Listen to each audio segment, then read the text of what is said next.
Olá, mais uma vez nós estamos aqui para trazer para você o Evangelho da Graça. Temos falado sobre as parábolas do Senhor Jesus. Parábolas são histórias que Jesus contou com o objetivo de trazer mensagens profundas, mensagens espirituais, de uma maneira simples, de uma maneira que as pessoas poderiam entender claramente. E hoje nós vamos ver mais uma parábola que Jesus contou, se encontra no Evangelho de Lucas, capítulo 16, a partir do versículo de número 19. Ora, havia certo homem rico que se vestia de púrpura e de linho finíssimo, e que todos os dias se regalava esplendidamente. Havia também certo mendigo, chamado Lázaro, coberto de chagas, que jazia à porta daquele, e desejava alimentar-se das migalhas que caíam da mesa do rico, e até os cães vinham lamber-lhe as úlceras. Aconteceu morrer o mendigo e ser levado pelos anjos para o seio de Abraão. Morreu também o rico e foi sepultado. No inferno, estando em tormentos, levantou os olhos e viu ao longe a Abraão e Lázaro no seu seio.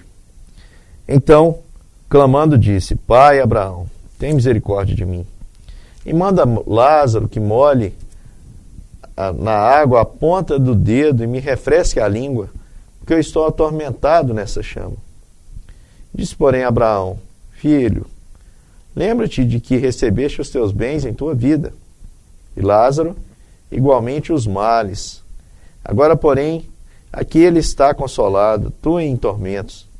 E, além de tudo, está posto um grande abismo entre vós e vós, entre nós e vós, de sorte que os que querem passar daqui para vós outros não podem, nem os de lá passar para nós.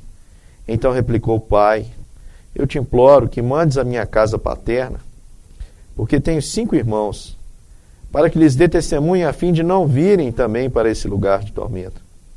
Respondeu Abraão: Eles têm Moisés e os profetas, ouçam-nos. Mas ele insistiu: Não, pai Abraão, se alguém dentre os mortos for ter com eles, arrepender-se-ão. Abraão, porém, lhe respondeu: Se não ouvem a Moisés e aos profetas, tampouco se deixarão persuadir, ainda que ressuscite alguém dentre os mortos.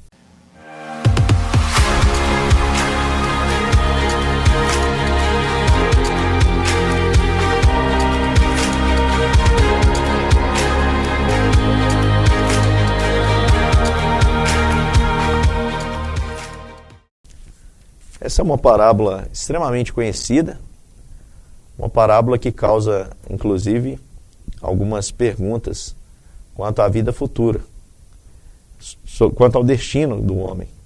Muitas pessoas usam essa parábola para tentar identificar como será o céu e como será o inferno. Quero dizer que não foi o propósito de Jesus descrever com pormenores como será o céu e como será o inferno, utilizando essa parábola. Pois Jesus ele tinha uma intenção diferente. A intenção era mostrar exatamente para o homem, né, para mostrar para os seus ouvintes ali, o quanto o homem precisa dar ouvido à palavra do Senhor. E que se ele não der ouvido a Moisés, aos profetas, a gente sabe que Moisés já havia morrido aqui, todos os profetas também, mas Jesus está dizendo aqui sobre o ouvir a palavra de Deus, ouvir a voz de Deus em seu coração. Jesus ele termina essa parábola dizendo que quem não dá ouvidos a Moisés e aos profetas, nem mesmo se um morto ressuscitar, aquelas pessoas darão credibilidade.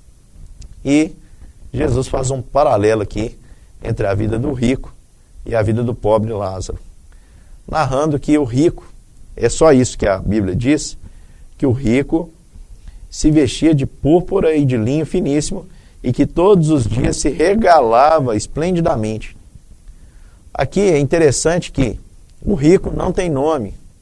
O rico, ele não há descrição aqui de nenhum problema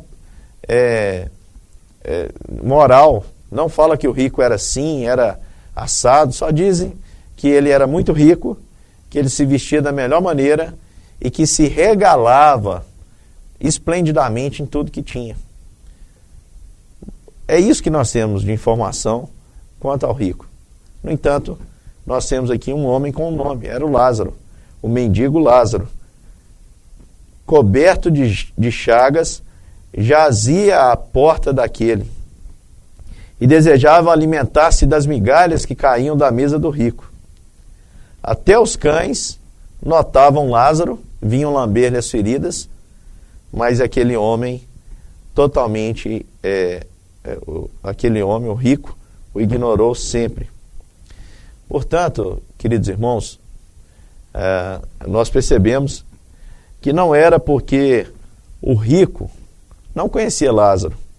Tanto que lá na própria história, no versículo 24, o rico chama ao pai Abraão e diz: tem misericórdia, manda que o Lázaro, ele sabia até o nome dele, manda que o Lázaro molhe a ponta do dedo e me refresque a língua, porque sou atormentado nessa chama. Você já teve sede, meu irmão? Quando você está com muita sede, você quer beber vários litros d'água, o quanto você puder. Agora o tormento era tão grande que ele pedia para que Lázaro molhasse a ponta do dedo e refrescasse a sua língua, uma gotinha. Mas a resposta ali, né, do pai Abraão é: filho, lembra-te que recebeste os teus bens em tua vida e Lázaro igualmente os males. Agora, porém, aqui ele está consolado e tu em tormentos. Além de tudo, está posto um grande abismo entre nós e vós, de sorte que os que querem passar daqui para vós outros não podem, nem os de lá passar para nós. O que essa parábola ela tem para nos mostrar é algo extremamente importante. Ainda que Jesus tenha finalizado falando que o que dá testemunho aos homens para que eles mudem as Escrituras, são as Escrituras, e se o homem não dá ouvido às Escrituras, jamais vai acreditar em qualquer outra coisa, ainda que alguém dos mortos venha lhe dar testemunho, como foi o próprio Cristo, que ressuscitou dos mortos. Nós falamos sobre Cristo e as pessoas continuam muitas vezes sem crer. Jesus mostra um cenário aqui muito interessante, o cenário onde um homem, sendo rico, ignorou por completo o seu próximo que estava à sua porta, desejando comer das suas migalhas. Jesus também então não está trazendo aqui uma doutrina em que a salvação ela é meritória, ela depende dos méritos. Não. Ou é uma salvação compensatória. Uma vez que o rico foi rico aqui na terra, ele será pobre na vida por vir, e como Lázaro foi pobre, ele seria agora salvo e rico no reino dos céus. Não é isso. O que Jesus quis mostrar é sobre o perigo que a riqueza tem, que a comodidade tem de nos cegar. A gente, nesse mundo egoísta que vivemos, a gente percebe que muita gente tem aquela filosofia assim: se eu quero pensar em mim, os outros é que se lasquem. Se eu estou bem, eu não quero me preocupar com as demais pessoas.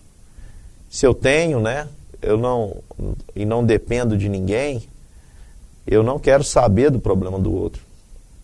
Isso vai totalmente contra o que o Evangelho nos ensina. O Evangelho diz que Deus escolheu ser servido no nosso próximo. Portanto, o pecado da condenação daquele indivíduo, daquele homem rico, foi que a sua riqueza fez com que ele esquecesse de Deus, fez com que ele esquecesse do seu próximo, fez com que ele tivesse a sensação de que tudo podia. E a riqueza, ela traz mesmo essa falsa segurança, mas ela tem um limite. Ela não compra perdão, ela não compra paz, ela não compra alegria, e ela é insignificante. Tiago, ele diz em sua carta que o rico precisa reconhecer essa sua insignificância. Porque todos os bens materiais, tudo que é tangível, a traça come, o ladrão rouba, passa, e só tem algum sentido ter alguma coisa, só tem sentido em ser rico se eu realmente for rico dentro da perspectiva que Deus quer que eu seja. Deus quer que eu seja rico em boas obras. E não necessariamente eu preciso ter muito. Porque quando eu sou rico em boas obras, eu estou disposto a compartilhar o que eu tenho com o meu próximo, a minha atenção, o meu amor, o meu carinho e o que eu possuo, os meus bens, ainda que seja um ovo frito. Se eu reparto com o meu próximo, estou sendo rico em boas obras. Agora, se eu tenho recursos desse mundo, pode ter certeza, é a vontade de Deus que eu também não deixe o meu próximo caído, o meu próximo passar despercebido. Afinal, a verdadeira riqueza, segundo a perspectiva de Deus, é essa que, uma vez que eu a possuo e a coloco como serva do Senhor, ela enriquece a todos que estão à minha volta, melhora a vida de todas as pessoas. Portanto, o que a palavra de Deus tem para nos ensinar é sobre esse perigo. Não fala também de Lázaro aqui, sobre a sua vida, mas eu entendo, nós podemos perceber que Lázaro, dentro da ausência de qualquer outra coisa em quem confiar, esperava em Deus. Portanto, aí nós temos o retrato desse descanso. Aqui nessa vida, meu querido irmão, nós somos chamados a viver, não por aquilo que temos, mas somos chamados a viver por fé. Essa parábola que conta a história do rico e do Lázaro serve de reflexão de como nós temos conduzido as nossas vidas. Nós temos ouvido a vontade de Deus revelada na lei e nos profetas e que Jesus descreveu como sendo aquele princípio em que eu amo a Deus sobre todas as coisas e o meu próximo como a mim mesmo, ou eu tenho ouvido os ditames desse mundo e tenho conduzido a minha vida de acordo com as propostas que ele mesmo apresenta. Vale essa reflexão, porque o que nós fazemos aqui ecoa pela eternidade. Aqui é o lugar de decisões, aqui é o lugar de tomarmos de fato uma posição. E pode ter certeza, aqui é só o começo. Há uma vida por vir e que há de manifestar as decisões que nós tomamos aqui no nosso coração, onde ficar claras quais foram nessa vida que virá, essa vida em que, se eu criei em Cristo, se eu andei por fé, se eu de fato me preocupei com o meu próximo, eu sei para onde eu vou, eu sei a quem pertenço. Agora, se eu tenho andado anestesiado, cego, iludido, isso também vai ficar provado. Fica aqui essa palavra e esse pedido para que você reflita e tome a decisão enquanto é tempo. Decida seguir a Cristo. É a decisão mais sábia que um homem pode tomar na sua existência.